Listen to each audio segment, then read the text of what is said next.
One day, as usual, I had a disagreement with my wife over something trivial. I slammed the door angrily and decided to speak out to my mother-in-law. My mother-in-law is wonderful. She always listens to me, cooks delicious food, and even pours me a glass of wine when I need it, and I need it often, because my wife bored me.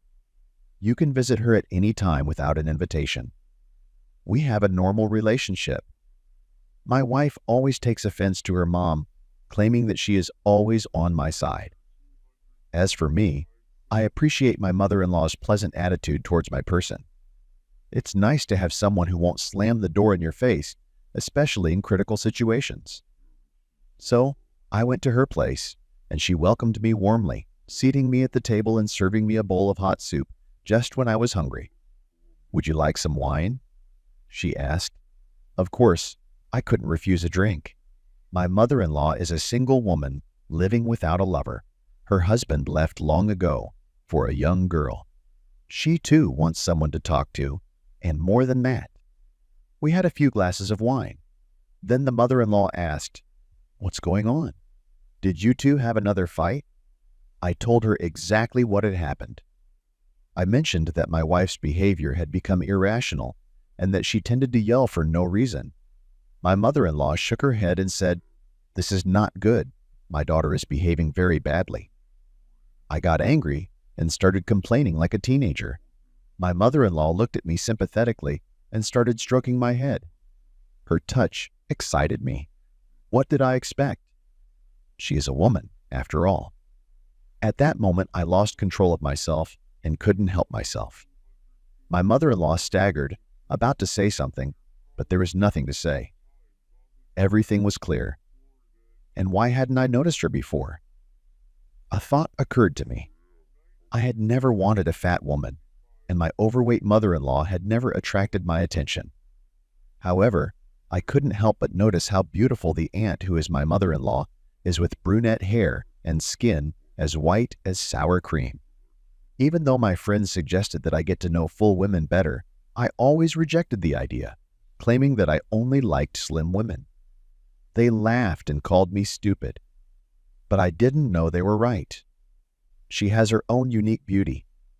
I never expected her to be so wonderful. My mother-in-law and I relaxed a bit and decided to have some more wine to gather our thoughts. She said, "That's how I comforted you, my dear son-in-law." I smiled and replied, "That's okay. There are many other things in life that are worse than what we did."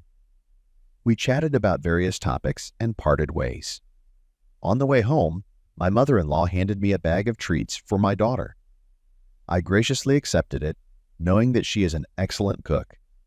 When I got home, my wife asked, "Did you go to complain to my mom again?" Her eyes were full of mockery. I wanted to object, but I refrained. I had already told my mother-in-law everything. Instead, I said to my wife, "Shame on you. Your mom is so caring." I showed her the bag of food from my mother-in-law. Instantly, my wife's demeanor softened. "I can't argue with that. She is really caring," she admitted, taking the package from my hands. I headed to the bathroom, splashed water on my face, and took a quick shower. "What's the point of washing up?" shouted my wife from the kitchen, finishing the sandwiches her mother had made.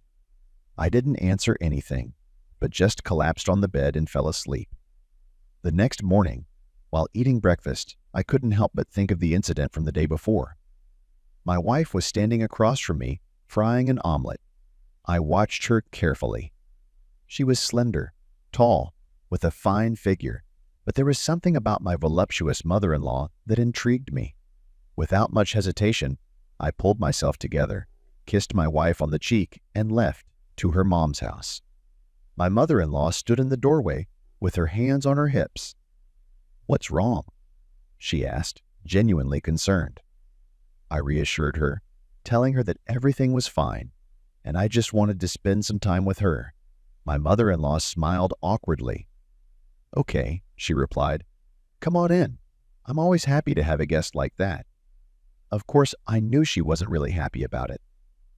She went straight to the kitchen, as was her habit, eager to treat her guests. That was fine with me. Who'd turned down a good meal? Only a fool. Secretly, I hoped for something more than food. She whetted my appetite. Before her, I'd only seen slim women in movies.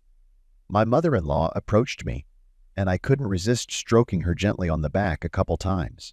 She smiled over her shoulder and offered me a drink again. Yesterday's wine was still not completely drunk, and I couldn't resist the cozy and relaxed atmosphere. We chatted, and before I knew it, we were back in the bedroom. "You're abusing my kindness, aren't you?" exclaimed my mother-in-law, fixing her hair. "Well, what can I do?" replied I. "I must take advantage of your kindness." We tidied ourselves up and returned to the kitchen. What a day it had been, even better than yesterday. My mother-in-law and I quickly found common ground. Evening came, and I started to pack. As usual, my mother-in-law gave my wife several gifts. For as long as I can remember, this has always been the case. When I got home, my wife asked if I had visited my mother-in-law again and what I had done this time. I voiced my displeasure again, and she stood with her hands on her hips and looked at me. I explained that I had gone to my mother-in-law's house to think about her. I knew how much she loved my mom's baked goods, so I slipped her a bag of pies. My wife apologized for the abruptness and began to thank me. "You're the reason I go to my mother-in-law's house," I added. "I want to make you happy." Hearing these words, my wife decided to make me happy too. I couldn't refuse, because lately we hadn't spent much time together in bed, and we often quarreled. In general, visits to my mother-in-law were good for everyone. Now one wife was not enough for me. I enjoyed the variety, their traits unique, and decided to expand my somewhat limited relationship experience. My friends tease me for being faithful to my wife. I am happy with my wife, but oddly enough, I have a great connection with my mother-in-law. At first, I sought her out for comfort and companionship, but we eventually became best friends for adult games. I have a persistent friend who recently offered to introduce me to my aunt. He assured me that I wouldn't regret it. I considered taking a chance, but after my positive experience with my mother-in-law, I hesitated. Why go somewhere else when everything I need is right here? It's a philosophical question. Besides, I know that no one can cook like my mother-in-law. Her meals are both hearty and delicious. I get double the pleasure. Being at home is already easier. My wife nags less often. This is ideal peace at home and understanding on the side. I am grateful to my mother-in-law for being there for me when I needed comfort. She is second to none in that regard. I don't need new connections. I have everything I need conveniently close by. She lives nearby.